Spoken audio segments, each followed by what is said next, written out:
gjatë kësaj periudhe të vitit 2026 nuk ka kërkuar nga Inspektorati Punës që të rrisi kontrollin dhe të ketë efektivitet me qëllimin e vetëm që të parandalohen aksidentet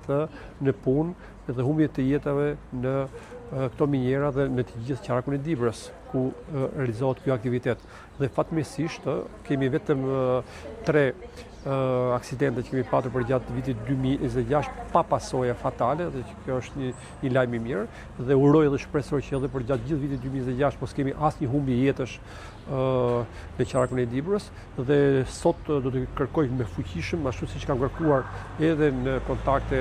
me kryespektorin rajonal dhe me kryespektorin e përgjithshëm të Shqipërisë që të rrisin vigjilencën, po them, dhe të parandalojmë në mënyrë kategorike që mos ndodhin këto aksidente. Kuptohet që qarku i Dibrës ka një pasuri të jashtëzakonshme për sa përket burimeve ujore dhe pyet dhe mjedisi është shumë i rëndësishëm dhe që ne do të tregojmë përsëri një qasje shumë që duhet të tregojmë inspektoratët që të bëjnë të gjithë inspektimet ashtu siç duhet. Por kemi edhe një problematik tjetër për sa i përket AKU-s, edhe thash, qarku i Dibrës ka shuhet për traditën e tyre që në gjithë restorantet, në gjithë bujtinat, në gjithë agroturizmet që ka gjithë qarku i Dibrës dhe që është shumë e domosdoshme duke pasur parasysh rritjen e numrit të turistëve për gjatë kësaj periudhe, 4 fishime apo 5 fishimi i numrit të turistëve në qarkun e Dibrës dhe do duhet që AKU-ja të jetë jashtëzakonisht e kujdesshme, sidomos në ato punishte të cilët mund të jenë artizanale apo ato prodhues të cilët të baxhot për bulmetin apo të prodhimit të sallamerisë apo të produkte të tjera të cilat janë gjysmë të gatshme dhe që edhe në restorante që do duhet që patjetër që mos ndodhi asnjë rast për sa përket në rast të helmimi apo problematika të tjera të cilat mund të jenë shqetësuese për turistët, sepse nuk bëhet fjalë më vetëm për turistët të vendës, po kemi turistë nga Europa, nga vende të tjera të botës, të cilët e vizitojnë Dibrën, qarkun e Dibrës, dhe kështu që do duhet të jetë vigjilent të gjithë trupa e AKU-s dhe jo më kot është dhe task forca për sa përket momentit të cilët bëjnë kontrolle të njëpasnjëshme dhe të paparalajmëruara, të paplanifikuara dhe unë i tërheq vëmendjen trupës së task forcës që të jetë shumë kujdesshme, shumë e vëmendshme dhe menjëhershme dhe në rastet ku konstatohen të cilët mund të jetë një rrezik i shtuar për interesin publik, do duhet që të ndërhyjnë. Thirrja ime për të gjithë inspektoratet e qarkut të Dibrës do të jetë që të respektohet biznesi, mos tregojnë veprime arrogante ndaj biznesit dhe sigurisht do duhet që në radhë parë për ato biznese të cilët janë të rregullta, biznese të cilët respektojnë ligjin, do duhet që shpesh herë në raste caktuara, sipas edhe ligjit 99 të vitit 2024, do duhet të